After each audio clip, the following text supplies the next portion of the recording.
ये सारे question papers में आ चुके हैं, ओके, बोर्ड में आए हुए हैं, ये सब मैंने इकट्ठा करके दिखा रही हूँ. So the decomposition of vegetable matter into compost is an example of an exothermic reaction. ठीक है. Now C plus O2 is equal to gives CO2. तो ये the above reaction is an example of a combination reaction, क्योंकि दो elements यहाँ पे combine हो रहे हैं. ठीक है. Silver bromide decomposes in the presence of sunlight. Then lead nitrate on heating gives brown fumes of nitrogen dioxide. तो बस ये चीज़ें तुम्हें बाय मतलब पढ़ोगे तो तुम्हें याद रहेगी, ओके, और कुछ है नहीं. और रिएक्शंस थोड़े हर एक टाइप के एक कम से कम एक एग्जांपल तुम लोग हर एक टाइप के रिएक्शन का तुम लोग बाय हार्ट करके रखो, ठीक है. या एटलीस्ट उसके कौन से रिएक्टेंट से और प्रोडक्ट क्या हो रहा है उसके नाम भी याद रखोगे, सिंबल्स अलग से याद रखोगे, तो ऑन द स्पॉट तुम ये कर सकते हो, क्या कर सकते हो, लिख सकते हो वो, और बैलेंसिंग करके वो कर सकते हो, ओके. इनफैक्ट मैंने खुद अपने 12th स्टैंडर्ड एग्जाम में सारे केमिकल इक्वेशंस जो थे, काफ़ी होता है ना केमिस्ट्री का, बड़ा होता है ऑर्गेनिक इनऑर्गेनिक, तो उसमें इतना सा भी मैंने या बाय हार्ट किया ही नहीं था. मैंने सिर्फ रिएक्शन में क्या होता है वही याद रखा था, और सिम्बॉल्स और फॉर्मूलाज पता ही थे, तो वो बस मैंने लिखे, लास्ट मिनट में बैलेंसिंग किए, आराम से क्रैक हो गया, okay. But it depends on you what you feel is easy, ठीक है. अभी ये नेक्स्ट रिएक्शन देखो, मैग्नीशियम बर्न जब होता है वो वाला रिएक्शन है. सो 2Mg plus O2 gives 2MgO. इसमें the product is MgO, okay. The reaction in which a single reactant breaks down into simpler products is known as decomposition reaction. In endothermic reaction, heat energy is absorbed, ठीक है. Respiration which gives out heat is an example of an exothermic reaction, ठीक है. A reaction in which there is an exchange of reactants is called a double displacement reaction. ये याद रखना हमेशा, exchange of ions is the key part of this. Exchange of ions बोलेंगे तो मतलब partner exchange याद रखो, and that is double displacement, okay. Then reaction in which energy is absorbed. See again, now this is an endothermic, now this is repeated, okay. ये बार बार यही questions repeat होते हैं, इसमें नया कुछ नहीं होता है. Same questions you will find repeated from 1 year to the next year. कुछ ना कुछ वही यहाँ से उठा के सेम ऐसे ही डाल देते हैं. Burning of magnesium in air to form magnesium oxide is an example of a combination reaction. The reaction in which one reactant gets oxidized and the other gets reduce. अभी इसी में हिंट है, oxidation और reduction. सो redox reaction, ठीक है. Gas used to flush chips packets to prevent oxidation is nitrogen. Burning of coal is an example of combination reaction.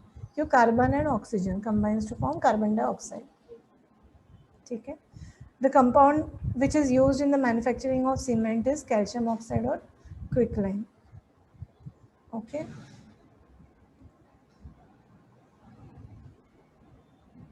फिर कल हम लोग ने ये देखे थे balancing of equations and related questions देखे थे हमने, ठीक है.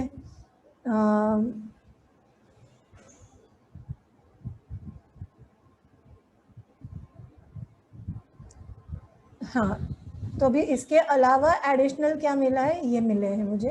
What will happen when a piece of iron is placed in a copper sulphate solution. So क्या होता है, iron displaces the copper in the copper sulphate solution. फिर वो कॉपर सल्फेट सॉल्यूशन का कलर कैसा रहता है, ब्लू कलर, ठीक है. सो उसका आयन जब ये कॉपर सल्फेट का जो सॉल्यूशन होता है उसका ब्लू कलर कॉपर के वजह से आता है, कॉपर सल्फेट का होता है. कॉपर सल्फेट को आयन में से आयन रिप्लेस करेगा कॉपर को, तो बन जाएगा क्या, iron sulphate. Obviously iron sulphate का कलर ब्लू नहीं है, उसका कलर इट विल बिकम, नहीं, it will become, so iron sulphate जो है वो कलरलेस है, solution, that solution is colourless. तो blue colour of copper sulphate fades, क्योंकि वो कॉपर सल्फेट का सॉल्यूशन ही नहीं रहा, वो सॉल्यूशन बन गया आयन सल्फेट का, ठीक है. और उस आयन का क्या हो गया, आयन का जो अपर पार्ट था वो उसने कॉपर सल्फेट के साथ रिएक्ट किया है, तो आयन का कलर ब्राउनिश बन गया. Okay fine, it is like ion has reacted okay with that copper sulphate solution.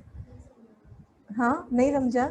See it's like a corrosion that is happening on ion. Ion का जो अपर लेयर है, ion what is ion? It's a solid. Okay so solid में क्या रहता है? सब basically अलग अलग एटम्स के लेयर से तो रहते हैं उसमें. ओके सो आयन के जो ऊपर आउटर मोस्ट लेयर के जो आयन इज अ सॉलिड, ठीक है, उसका जो आउटर मोस्ट लेयर जो होता है वो रिएक्ट करता है कॉपर सल्फेट सॉल्यूशन में. तो जो सिर्फ आउटर मोस्ट लेयर जो है आयन का, उसके जो एटम्स है वो रिप्लेस करेंगे कॉपर को. ठीक है तो हाँ हाँ, तो आयन का कलर ब्राउन हो जाएगा. ओके समझा? ठीक है मृणाल, तुम्हें समझा? हाँ नक्की? थोडीच. Okay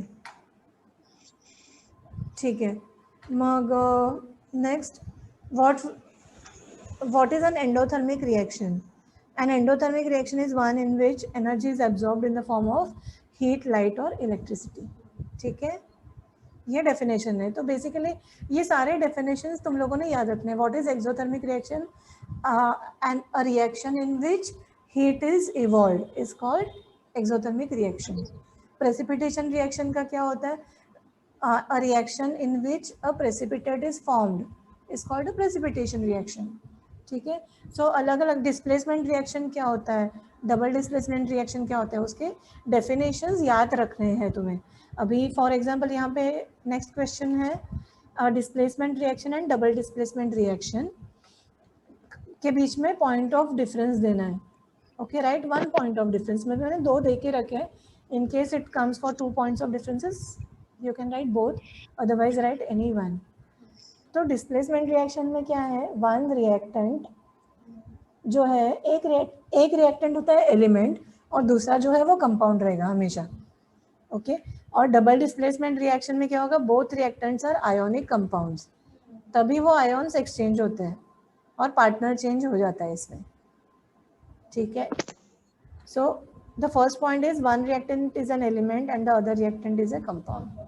And then next is both reactants are ionic compounds. ठीक है. अभी सेकेंड में हम लोग डेफिनेशन दे रहे हैं, बता रहे हैं कि उसके अंदर एक्चुअली हो क्या रहा है.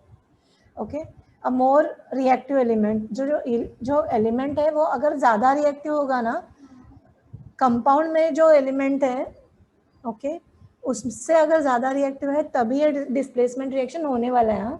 अदरवाइज नहीं होगा. एक एलिमेंट और एक कंपाउंड अगर है तुम्हारे पास और जो सिंगल एलिमेंट है वो अगर कंपाउंड में का जो एलिमेंट है उसमें उससे कम रिएक्टिव है तो नहीं होगा, वो नहीं डिस्प्लेस कर पाएगा उसको, तो डिस्प्लेसमेंट रिएक्शन नहीं होगा.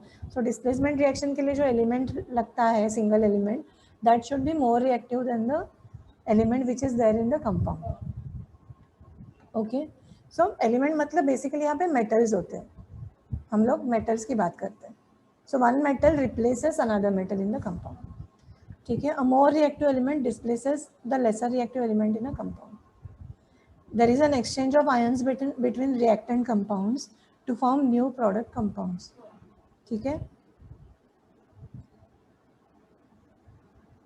So what is rancidity? ये क्वेश्चन आता है. When fats and oils come in contact with air, they are oxidized and their smell and taste changes. This is called rancidity. ठीक है. And what is corrosion? When a metal is attacked by substances around it such as moisture, acids, etc., its outer layer converts into another substance such as an oxide or a sulfide and the metal is said to have corroded. This process is known as corrosion. ठीक है. process is called corrosion. और जो होता है वो metal क्या होता है, it is said to be corroded. ठीक है, क्योंकि उसका सबसे आउटर मोस्ट लेयर. हाँ हाँ मृणाल बोलो। रस्ट सारखंच ना, रस्ट रस्ट रस्ट सर्कल, सारखंच। Exactly rust circles. ओके, सो ये है कुछ सबसे मोस्ट कॉमन वाले क्वेश्चंस